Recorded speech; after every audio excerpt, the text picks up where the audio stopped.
Hello and welcome to Moderate Fantasy Violence, a podcast about pop culture and the world around it. I'm Nick. And I'm Alastair. And this fortnight, although we said we were done with 2020 a couple of episodes ago now, we are this fortnight going to cover two more items of media that were basically released in 2020, but we do have excuses. First up, we'll be covering New Mutants, one of the only post-pandemic superhero film releases from last year, which, to be honest, we're covering because we looked at Wonder Woman 1984 and said no, we don't want to pay £16 each, but the price of New Mutants has gone down. And then we'll be covering Star Trek Lower Decks, which did come out, I think, about 6 to 9 months ago, probably about 6 at least months ago in the US, but has only just been released on Amazon Prime here. So yep, we'll be travelling back to 2020 very shortly. But first, Alastair, have you seen anything else recently? Maybe even something from this year? Well, I've been watching a new Netflix show that dropped either, I think, might be just at the end of 2020 or just the beginning of 2021. So if anything, it's on the cusp. Either way, it's a new French crime show called Lupin. Oh, yeah. I highly recommend it. It's very entertaining. It's about a gentleman burglar who goes by the alias of Arsène Lupin, who is this sort of amazing, phenomenal thief who, is very, very proficient at conning and stealing. And he's out to basically find out what happened, involve this mysterious circumstances in which his dad was framed for a theft that he did not do, and is out for revenge against the rich family who framed him. Yeah, it's set in modern day Paris. It's very slick. It's very classy. It's very entertaining. I really recommend it. If anything, it reminds me most of the BBC Sherlock with Benedict Cumberbatch. The reason for this is that Arsène Lupin is a famous French literary character from a series of novels written by Maurice Leblanc just after the turn of the 20th century. And these are modern adaptations of these stories from just over a century ago. Although, interestingly, they've taken a sort of metafiction approach in that the Arsène Lupin stories exist, within the universe of this show, and the main character has sort of adopted the fictional guise of Lupin as his sort of burglar alias. So yeah, if anything, that's a sort of clever metafictional comment on these stories, but it's a very good show and it's very entertaining. Yeah, no, this has made its way onto my Twitter actually. I've seen quite a few people say they're enjoying this. I have been sort of meaning to give it a go once I've finished the very, very long 26 episode run of Lucifer I'm currently watching. This is actually in French with dubs or subtitles or whatever. Yeah, it's a French show and you can watch dubbed or subtitled. It's not a huge commitment as well. I think it's going to be 10 episodes in total, and they've released the first 5, and it's really good. Each episode has some kind of con or heist he's trying to pull, but also kind of connects into like the overall arc plot of him trying to solve the mystery of what happened to his father. Yeah, though I hadn't seen the Sherlock comparison, but it does look very, I don't know, the shots I've seen from it do seem very sort of graphically composed, so I guess it's not that big a surprise to discover it's very sort of clever in that way. Yeah, it's got a lot of like the sort of sweeping shots of Paris, the way that Sherlock had of London and things like that, and they've sort of recreated the cast of characters from the novels, I think, in a modern setting. Yeah, which is really interesting. And also it's got that very sort of slick modern thriller sort of feel to it. Yeah, like really interesting camera work, and it's got a lot of sort of, I don't know, pizzazz. As you'd expect a show about a sort of a suave gentleman who's also a brilliant thief. It's got a lot of class and a lot of pizzazz. I'm not at all familiar with the novels. Have you actually read them, or is this received information or research, or just things they've said on the show? I've not read the books. I have, spent some time looking into it to what the connection is, partly because there's a series of science fiction novels that I really like, which are also sci-fi adaptations of The Adventures of Arsène Lupin, a series called The Quantum Thief by Hanyu Naim-Remy, a Finnish author. So actually, I've really looked into Arsène Lupin in the past because of this, although I've not read any of the stories. I don't think that the show Lupin,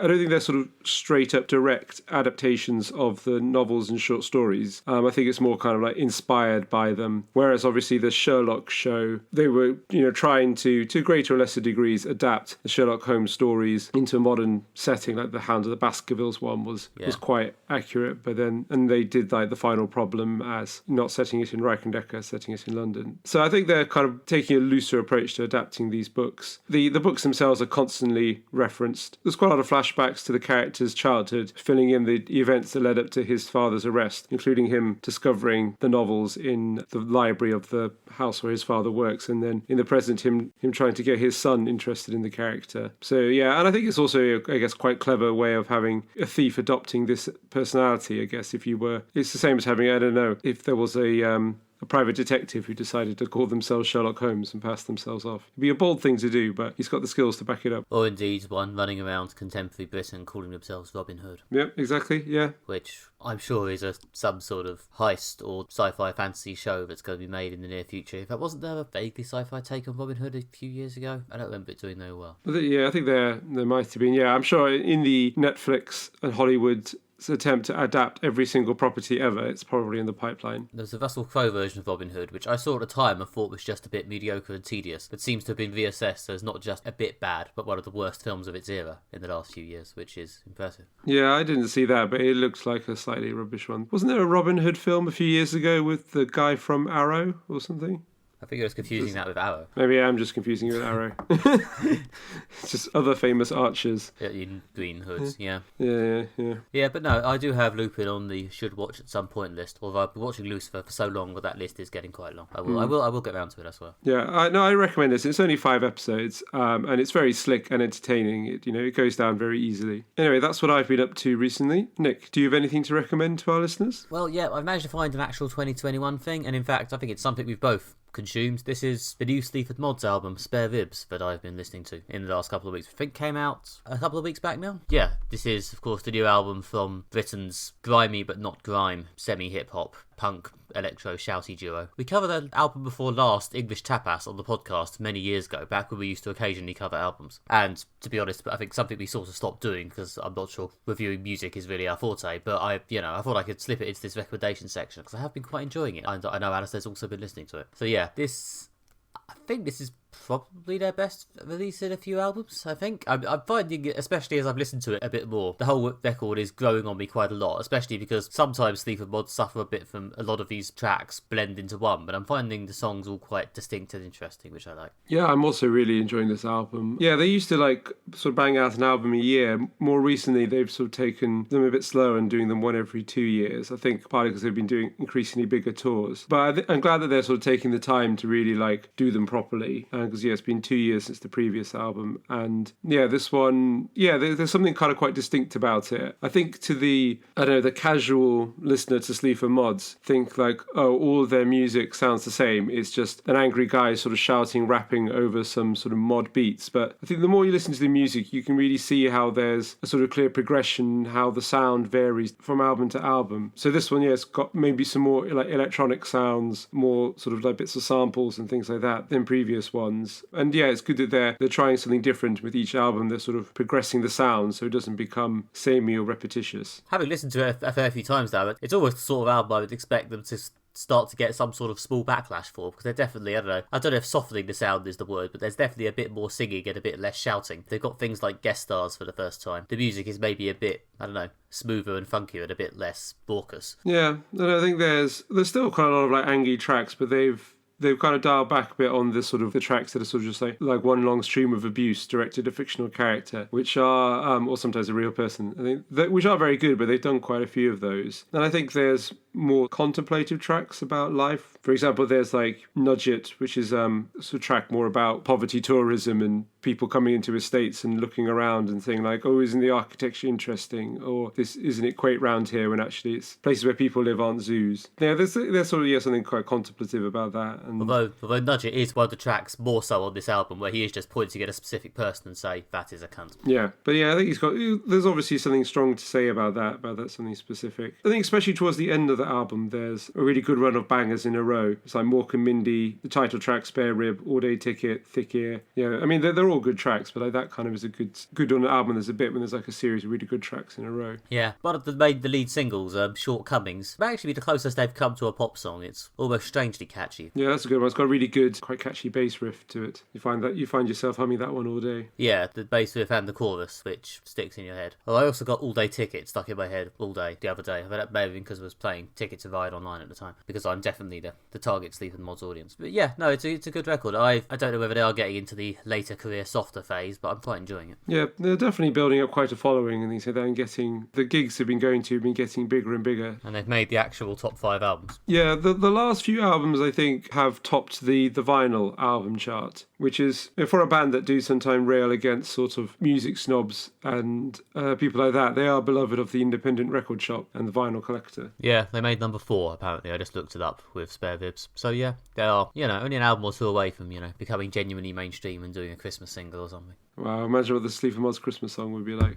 I know, I do kind of want to hear it. But I know, I'm glad they're on to their, what is this, the 6th album? Yeah, this is the 6th, full studio album, plus they've done various EPs and a couple of sort of compilation albums along the way. So this is their 6th album in probably less than 10 years, and they're still producing really good, solid albums. Again, this one is probably one of their best. So they're maintaining a consistent, high quality output, which is impressive in itself. Yeah, no, I mean, there's always the novelty of it, but it might be one of my favourite of their records. I will see how it ages with me. With records, it's always, the big test for me is always, am I still listening to this after the first 2 weeks or so after release? It's always been quite hard to measure. There have been records where I've really thought this one's a keeper and then actually got bored of it within a fortnight, and there have been records where I didn't actually think much of it, and the opposite happened. Some albums are a grower, some albums are the opposite, a diminisher. A shrinker. A grower or a shower? What? Never mind. Ugh. Yep. So I probably won't cut that out. I mean, the new Weezer album was released as of this recording yesterday,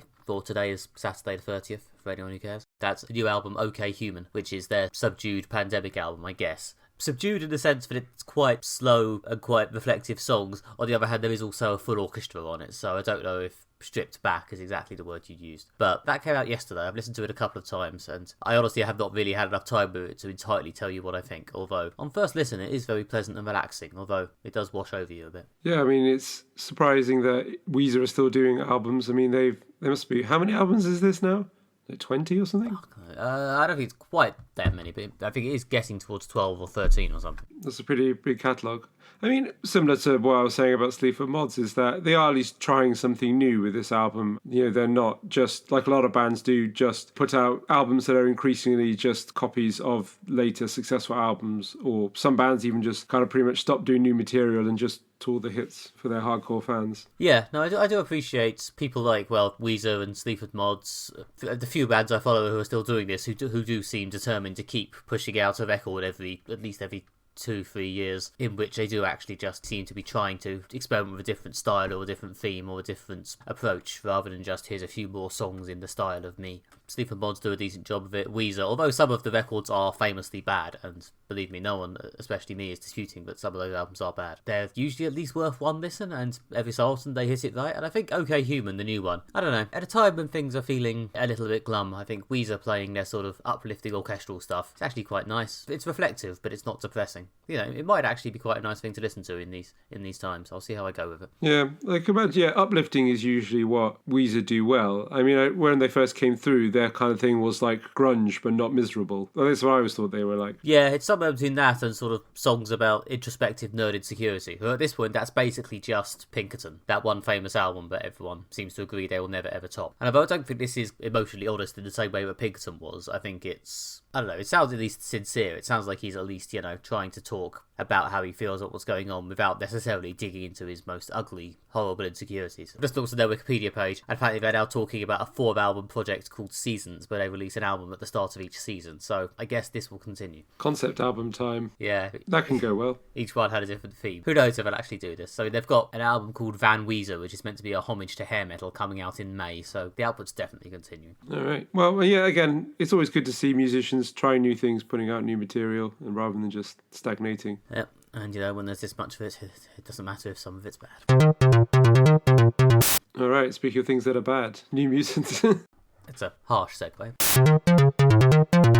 Next up, this episode, we'll be discussing The New Mutants, the final X-Men film of the franchise that began all the way back in the year 2000. After her hometown is destroyed by a mysterious force, Danny Moonstar wakes up in a mysterious institution where mutants are trained to control their powers. However, there's something creepy going on, and it involves whatever Danny's mutant powers are. This film was released in the cinema last year, but few people saw it due to the pandemic. It's now on Amazon Prime, and we have seen it. So, Nick, what did you think of it? I think when we covered that Doctor Who special an episode or two ago, I was very much sort of, 5 out of 10, yep, it's fine, it's fine. It's not awful, not amazing. And yes, that's more or less where I am with New Mutants, to be honest.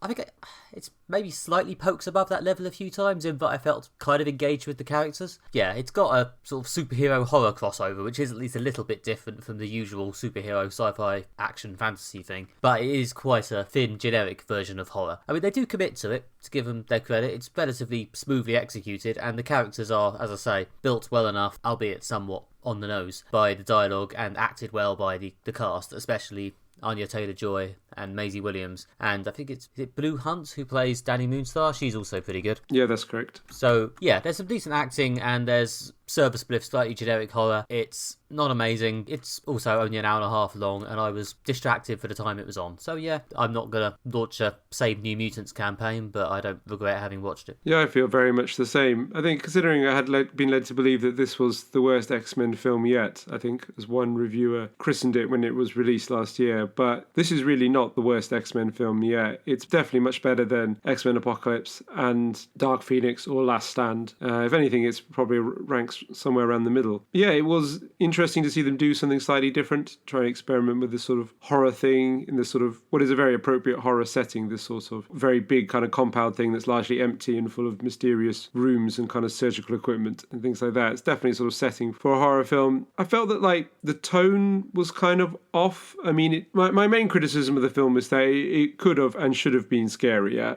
It wasn't particularly scary. There was a few sort of tense moments, but not really enough to make you sweat at all. I don't know. I felt there was a bit too much superhero lore for a decent horror movie, and maybe a bit too much horror or sort of attempts at horror for a good sort of superhero film, which just made me feel like the tone was neither here nor there. I would have preferred a film that had just stuck more to just trying to be a horror film or a slightly creepy film. But there's lots to like about it. You know, like as you've already said, like the cast is good. Anya Taylor-Joy has a ridiculous accent, which I think...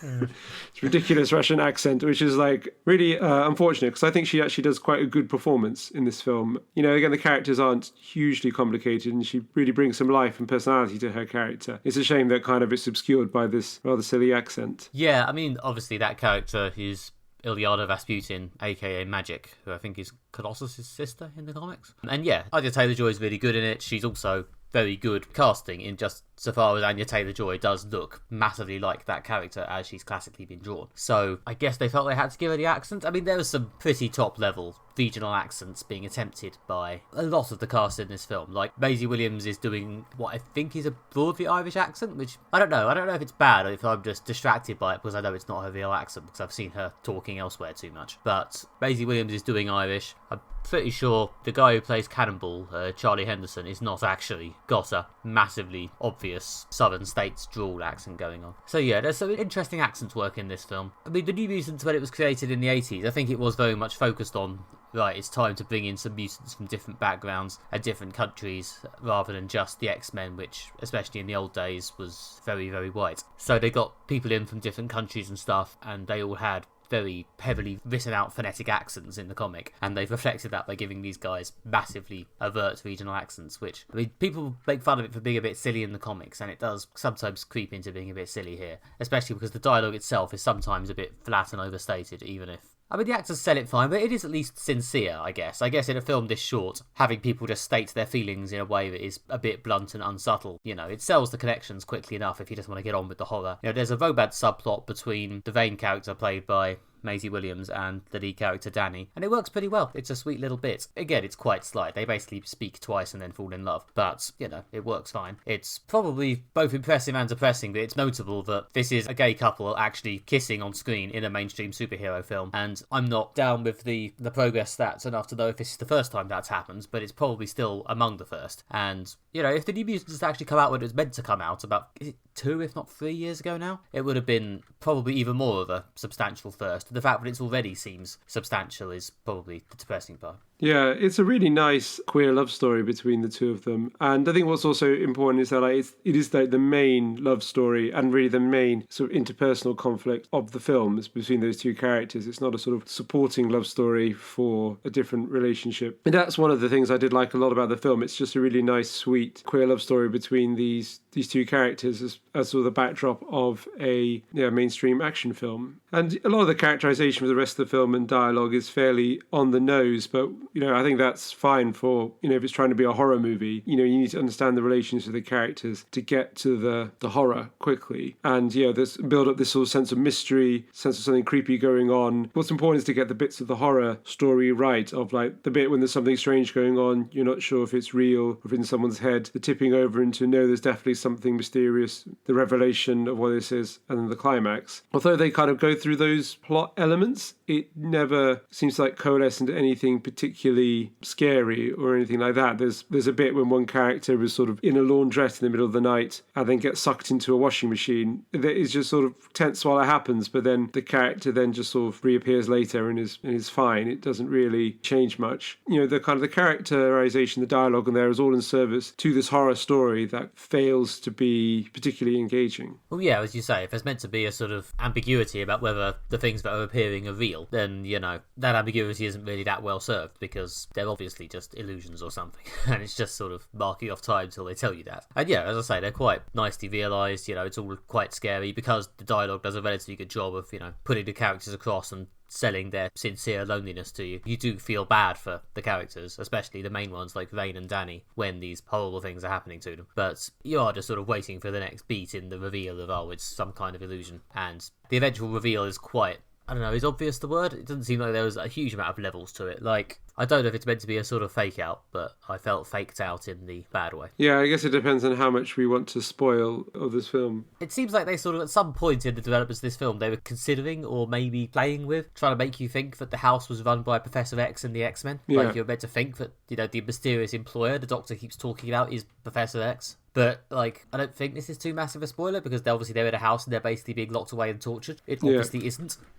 Because, there have been some slightly dark depictions of Professor X and his teaching methods over the years. Is he the best person to look after these children? But that is extreme even for the worst possible version of him. It never seems that plausible. Yeah, and the films, if anything, are less subtle about Professor X. He's just a decent person, played by a lovely person and national treasure Patrick Stewart. So, yeah, it's a fairly transparent fake out. Yeah, I mean, James McAvoy is allowed to be a bit more, are you sure you're doing the right thing here, Charles? But even he's always basically a decent guy. Yeah, I suppose it is interesting to do with the fact that you would think that, a character wakes up in like a sort of a strange sort of Victorian era rickety old building full of like big operating theatres and prison cells, and you think, oh God, something nasty's happened in here, I bet this place is haunted to fuck, is kind of the vibe that the film is going for. And again, we're veering into spoiler territory, but yeah, it is an interesting fake out that the mysterious thing that's sort of preying on them, the mysterious horror element, is not actually from the house or even part of what's to do with it. But there wasn't much of a mystery.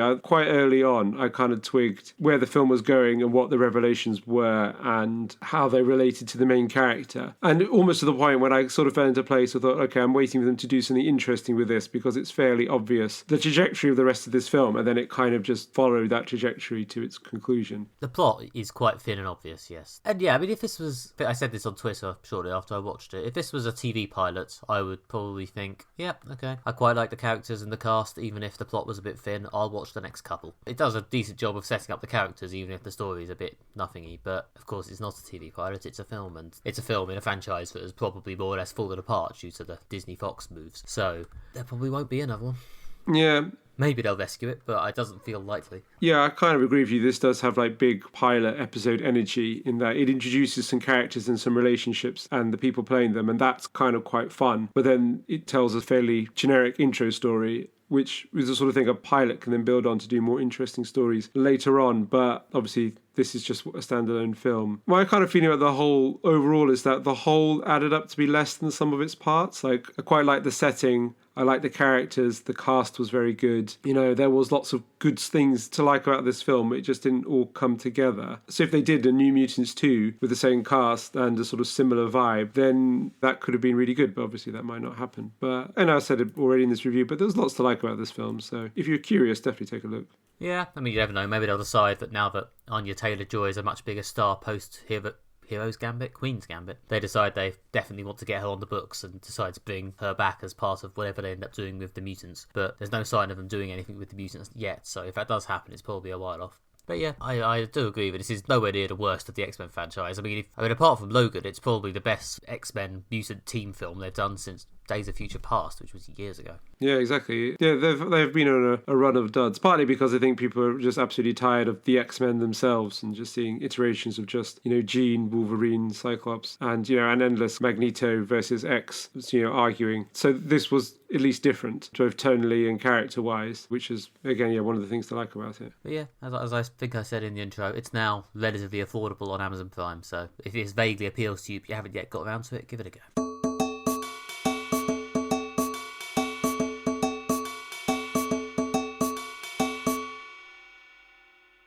Finally, this episode, we will be reviewing Star Trek Lower Decks, a new animated comedy series set in the Star Trek universe following the misadventures of 4 Lower Decks crew members of the USS Cerrito. We've seen the complete first series, so Nick, what did you think of it? Yeah, this is fun. It's sort of reliably bop along enjoyable. After 10 episodes, I kind of kept wanting it to accelerate a bit beyond fun. Like, the comedy is mostly amusing rather than hilarious, and the drama is, fairly soft because it's a sitcom. And either those would have been fine if one of them was a bit stronger, but both of them merely being fine leaves you with a slight sense of okayness. But, the characters are very likeable and, they're successfully put across fairly quickly and distinguished well, and everyone has a personality and a voice and a sort of comic role. The jokes are, as I say, mostly amusing. It does a strong job of both using the Star Trek setting for some quick familiarity and giving the specific ship some kind of personality and establishing how the sort of ecosystem on it works. And yeah, despite binging it pretty heavily in the week before we recorded, like 10 episodes in 7 days, I very rarely found myself thinking it was samey or draggy. So yeah, it's fine, it's decent, it's fun. I imagine if you're a Star Trek fan, you'll probably enjoy this as a genuinely different take on the premise, the property, the IP, whatever, rather than just making a slightly different version of Next Generation or whatever else it is they always do. I say this having never seen Next Generation. But yeah, no, it was fine, it was fun. I feel like it could be better, and I hope in later seasons it will become better, but it was enjoyable enough. Yeah, I like this show as well. It's interesting to see them do something different with Star Trek. Doing, well, first an animated series. I know they did one way back, before, but this is the first time they've done an animated show for a while, but also to actually do a comedy, which seems like an unusual idea to make.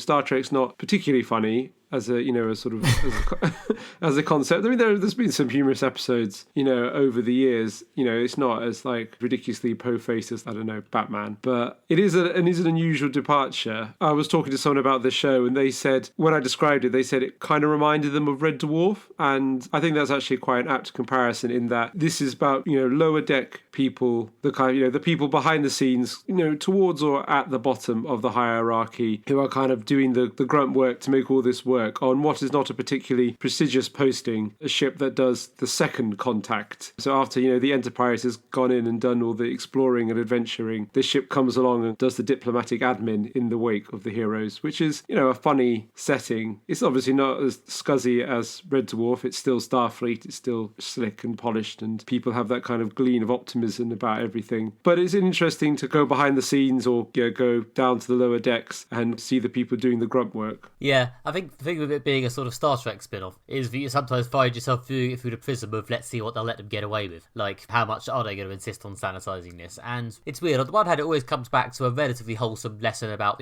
friendship. The ultimate lesson of the 4 Lower Decks crew members is that they're ultimately good friends and they're better together. But on the other hand, they are allowed a lot of bleeped out swearing and the occasional comedy decapitation, which I kind of appreciate.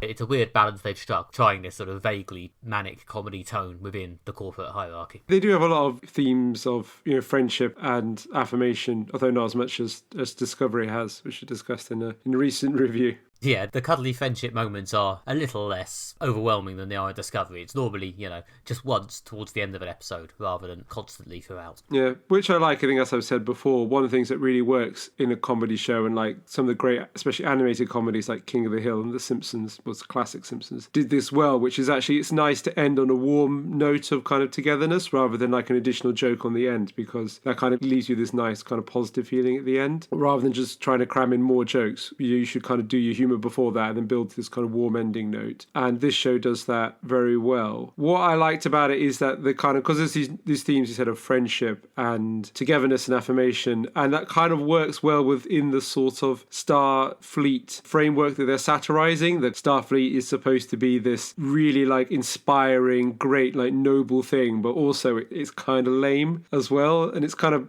best summed up by one of the core cast members, the character Boimler, who is like really enthusiastic enthusiastic and like optimistic about Starfleet, but also a big kiss ass, subservient to the bridge crew and things like that. He's very much the epitome of Starfleet in that he's optimistic, but also kind of lame as well. Yeah, no, I liked that, again, within the question of how much are they going to be allowed to make fun of the sacred Starfleet cows, there's a certain amount of sort of picking at the premise, or at least questioning exactly what Starfleet is and what it means. Like, you know, the two main characters are, as you say, Boimler, who is a very good Starfleet soldier, but also a bit of a kiss-ass, and Mariner, who is insubordinate, but as many people say throughout the show, is arguably a better officer than someone like Boimler, because she will just take off and do whatever the right thing is, even if it's technically against protocol in that moment. It's an interesting dichotomy. I think the character of Mariner especially is very strong. I mean, it's weird because in the first couple of episodes you get the feeling that Boimler is sort of the nominal main character, but Mariner is clearly much more interesting. And the show's, even by the end of season 1, has clearly started focusing on her a lot more. Yeah, there is sort of a pivot to focus on her. But again, I think her character works really well, satirising, as you say, the sacred cows of Star Trek, in that along the time they've had the captains who break the rules to get something done or to save the day in the end, like Kirk was a bit like that, and we've obviously seen that in Discovery with how Michael Burnham is just constantly breaking the rules, but for the right reasons, so that means it's okay at the end. And they've kind of taken that a step further with Mariner, who is A, not a hero, and B, just like a total tearaway, so which are kind of breaking the rules for the sake of it. I think, they're kind of satirising that idea of the kind of brave captain who plays fast and rules for the rules, but, just to save lives and get a good thing done.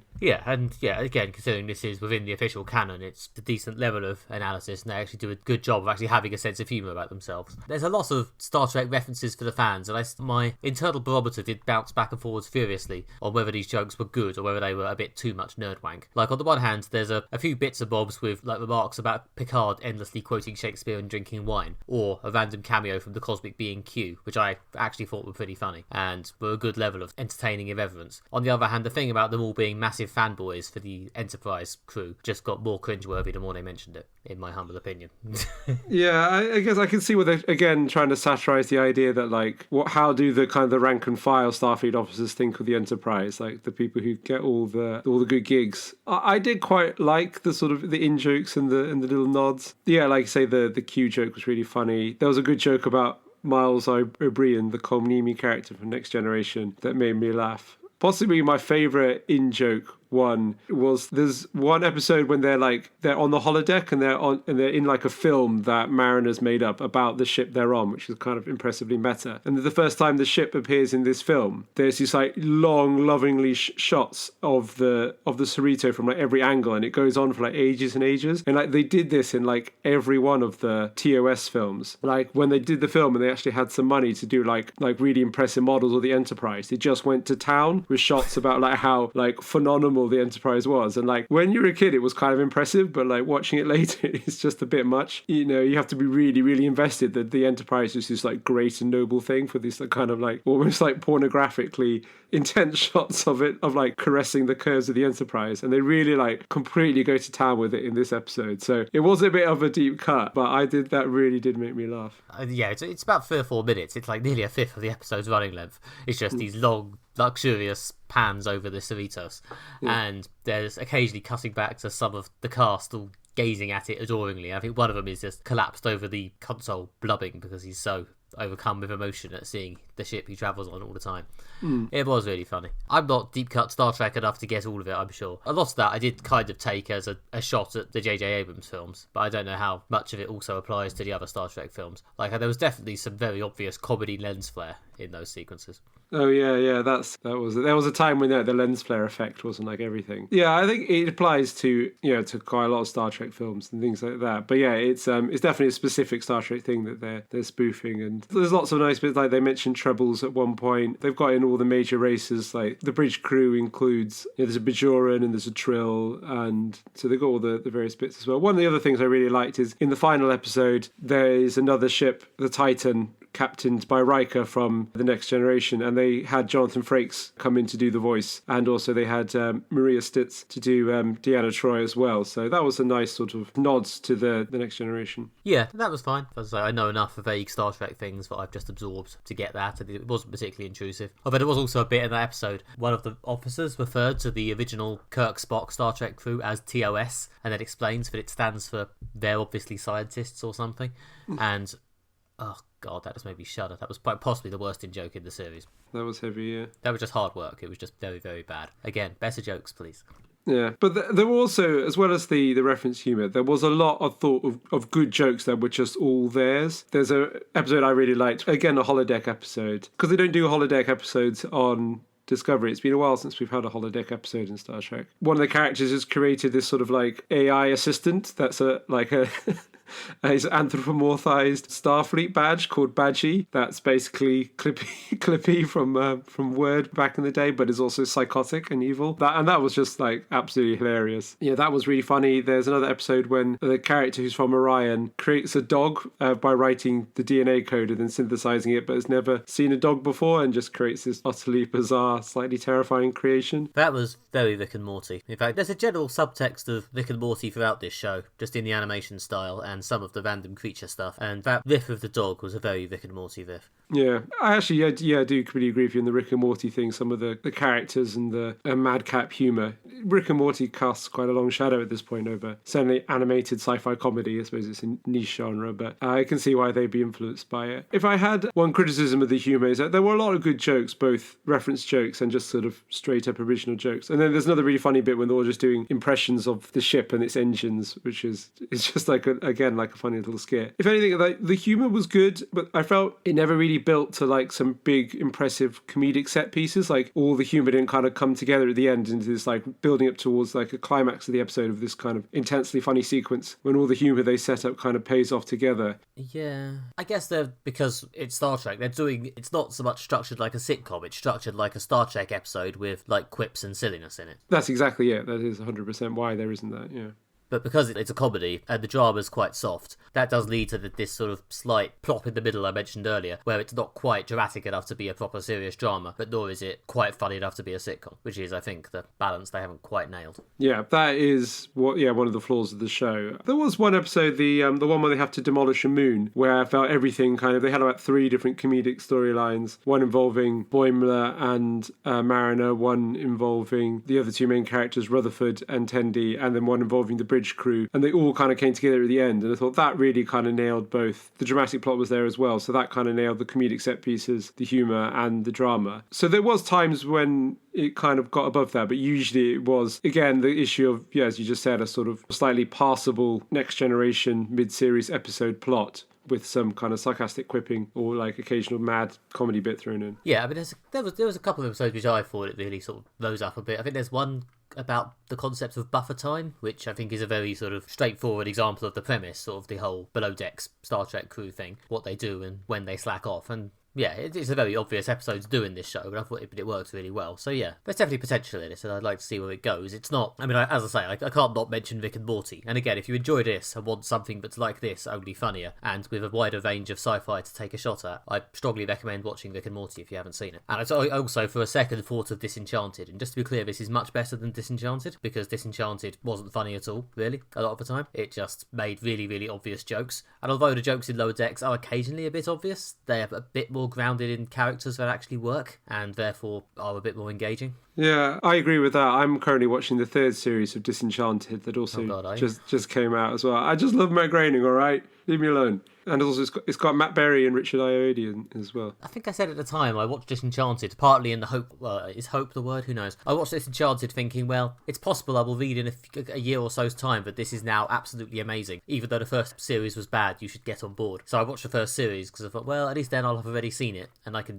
get straight on to the better episodes. But we're now on series 3 and I've heard no such thing. It gets funnier. I mean, I'm halfway through series 3 and they're enjoying it. I mean, we don't want to sort of like sidecar too much into just reviewing Disenchanted. But one of the things which you just said, which I think really shows how this show is better, is that the kind of the humour they're satirising in Disenchanted is like really, really broad fantasy. It's like kind of what a child's conception of like a fantasy book is like the kind of the elves live in Candyland and they're happy all the time. And there's not even attempting to do like spoofing like Lord of the Rings or Game of Thrones, which like everyone knows at this point, let alone try to dig deeper into the canon of fantasy quickly to find something, more funny to say than elves are actually quite annoying if they're just full of joy all the time and obsessed with candy. Whereas what Lower Decks does is partly because Star Trek is very well known. They do go beyond just the obvious jokes of people who really love authority in Starfleet are kind of lame, and get down into playing with the archetypes of Star Trek characters, the kind of the concepts of the universe, kind of really finding humor in things that, like, the boisterousness of the Klingons is just really a bit much, or making jokes about how the Ferengi really are just a stereotype of a sort of nasty money-grubbing person, and the Ferengi like kind of play up to that a bit, which is kind of an intelligent take on the kind of fairly two-dimensional characterization of the Ferengi in both Voyager and Deep Space Nine. They do have something, I think, more intelligent and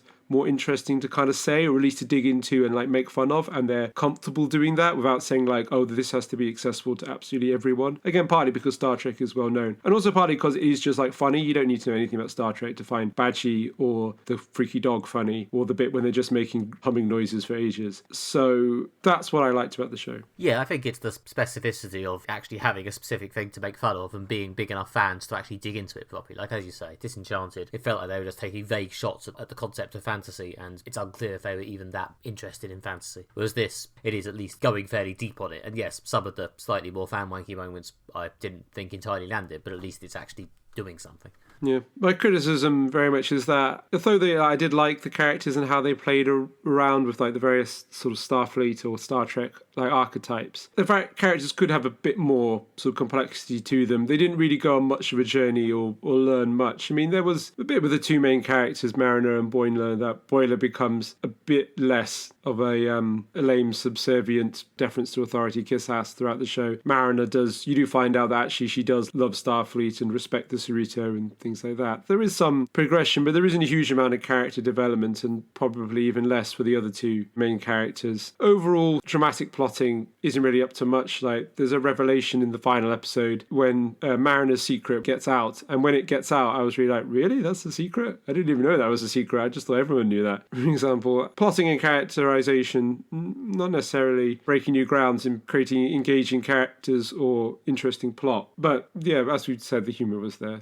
So. Yeah, I think things evolved very gently. It didn't really feel like the main two characters grew to respect each other so much as just sort of started off very slightly not respecting each other and then just started respecting each other, and then that was it really. From about halfway through they were just fine. It wasn't a super smooth transition, but yeah, but it's just a vehicle for jokes. It doesn't bother you hugely. Yeah, and I did think actually the final episode was quite dramatic actually. In the last one they did kind of really get into a more sort of interesting and intense space-based action story. Yeah, if the problem is that it's sometimes not funny or dramatic enough, then the last one was at least a bit more dramatic, which worked pretty well. The only other thing I have to say about the show is, I don't know, maybe this is just me and I'm going slightly mad in lockdown, but this show was like strangely horny. Like, there is like lots of bits of when they're talking about how much they like find the other characters cute and attractive and things like that, or I know characters they're into, and there was this kind of weird like bizarre like running undercurrent of like sexual tension in the thing, which was just a sort of this ever-present background thing. But I think it's possibly just notable because it's not really something you often get in Star Trek. A lot of the horniness in Star Trek, even in Discovery, which seems to fancy itself as a bit more, very large air quotes here, adult.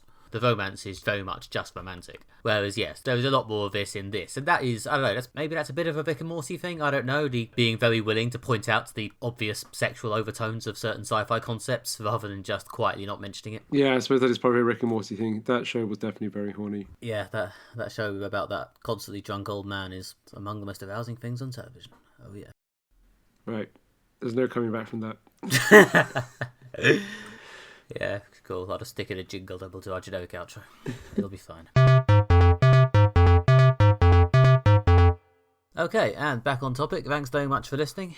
We've been Moderate Fantasy Violence. If you've enjoyed this episode, you can find more at moderatefantasyviolence.com, where you can get articles, deleted scenes, and anything else we can think of to put up there. And if you enjoy the whole Moderate Fantasy Violence experience, then please leave us a review on, well, I hear Apple Podcasts is best, but anywhere you can review podcasts, really, we'll take it. You can also find us on Twitter, where we are at MFV Podcast, or find us on Facebook by going to facebook.com/Moderate Fantasy Violence, or just searching for Moderate Fantasy Violence. If you want to find more from me, then follow me on Twitter, where I'm at Alastair J.R. Ball, or you can find more of my writing at redtrainblog.com. And I've been Nick Ryan. You can find more from me at NickMB on Twitter, or more of my general comics and writing and such at nickbryan.com. Okay, and next episode, believe it or not, is our 5th anniversary of doing this. 5 whole years since 2016. We began our journey into pop culture, and I think we can all agree the world has definitely substantially improved since February 2016, and I think we're both happy to take full credit for everything that has changed in society since the beginning of this podcast. I endorse this message. Yeah, please direct your complaints to Alastair J.R. Bald on Twitter. So yes, to celebrate the fun time Alastair's about to have on the internet, we are going to bring back a classic format and recommend some stuff to each other. The one I'm going to go for, the one I'm going to inflict upon Alastair in time for our next episode, is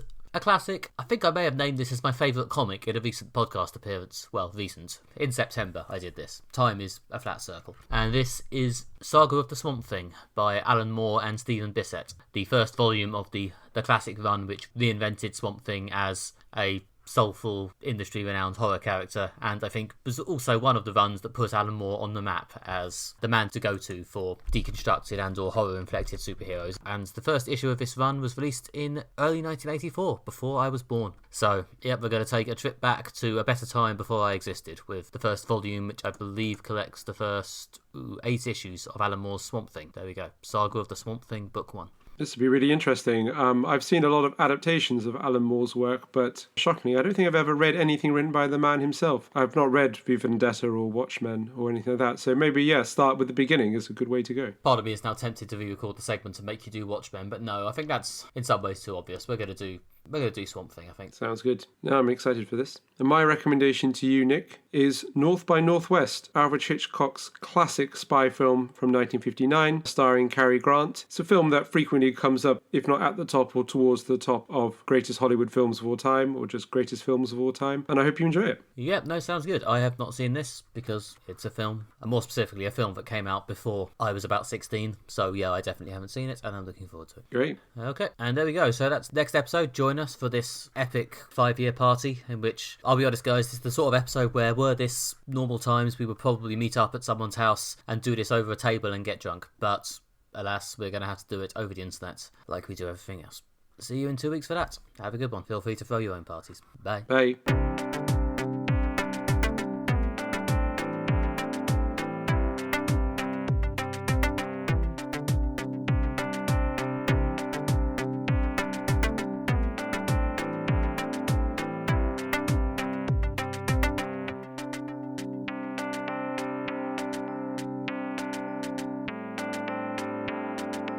All right, speaking of things that are bad, New Mutants. It's a harsh segue, but yeah. Right, you don't have to leave that in. But is it accurate? Find out in the next minute. Okay, I might not leave that in. No, that was terrible.